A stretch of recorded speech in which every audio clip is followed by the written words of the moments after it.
Good day to whoever is viewing this video.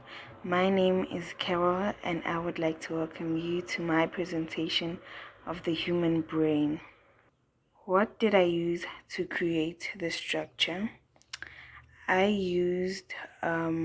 firstly gathered drawing pencils, a ruler, eraser, a ball pen, and an A3 paper on which to draw on.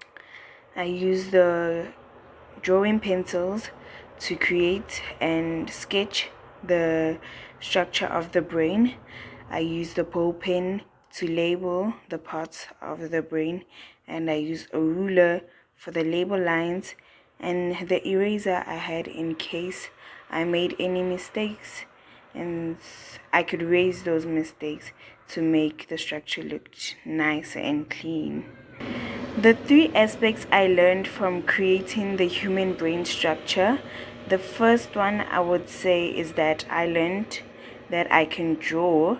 Before creating the structure, I've always told myself that I cannot draw. I was even skeptical about drawing, but I decided to give it a chance and see what happens. And I discovered that I could draw. That was a really nice thing to discover. That was really cool. The second aspect I learned through this creative process is learning more about the human brain. I now know more than I did before.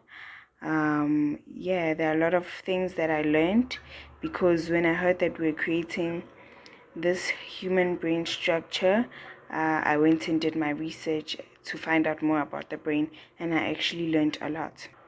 One thing I actually learned from creating this structure, or the part that I learned the most, is the medulla. It really intrigued me. I learned that it is located at the base of the brain, where the brainstem connects the brain to your spinal cord. I also learned that it plays an essential role in passing messages between your spinal cord and the brain. And it is also essential for regulating your cardiovascular and respiratory system. And the third aspect I will say I learned from creating the structure is that this creative process has actually taught me to be open-minded to learning about new stuff, because I never thought that I would be at a point where I am learning about the brain. So I'm interested in learning about a whole lot of things. It does not necessarily have to be based on the brain or humans, but other things as well, because you can actually learn quite a lot from learning new stuff. You can learn a lot of new stuff that you didn't know. You can help others learn as well who are misinformed about certain stuff.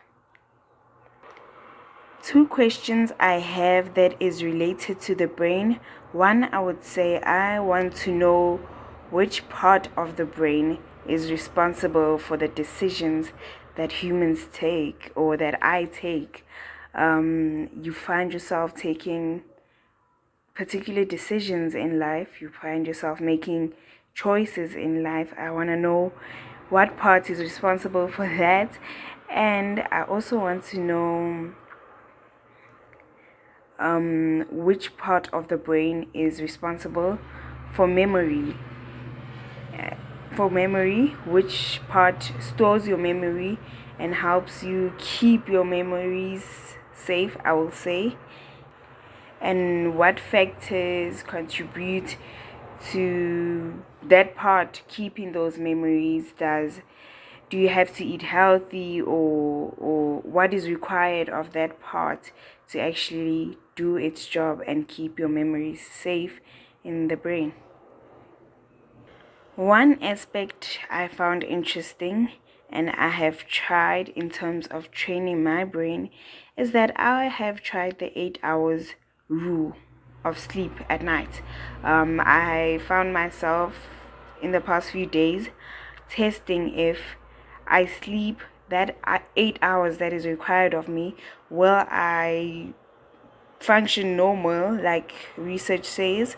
Will I function normal? Won't I be tired? Will I have energy? Will I be able to think properly? And I've also tried sleeping less than 8 hours, just to compare the two if they work or not. And I will say that 8 hours really does the trick. You feel really relieved and energetic in the morning when you wake up. So I would say yes, I have trained my brain in the past few days, and I will say that the 8 hours of sleep rule does really work. One thing I also want to add to this is that I really enjoyed this creative process. It really took me out of my comfort zone, and I learned a whole lot of new stuff, which I will definitely help others learn too.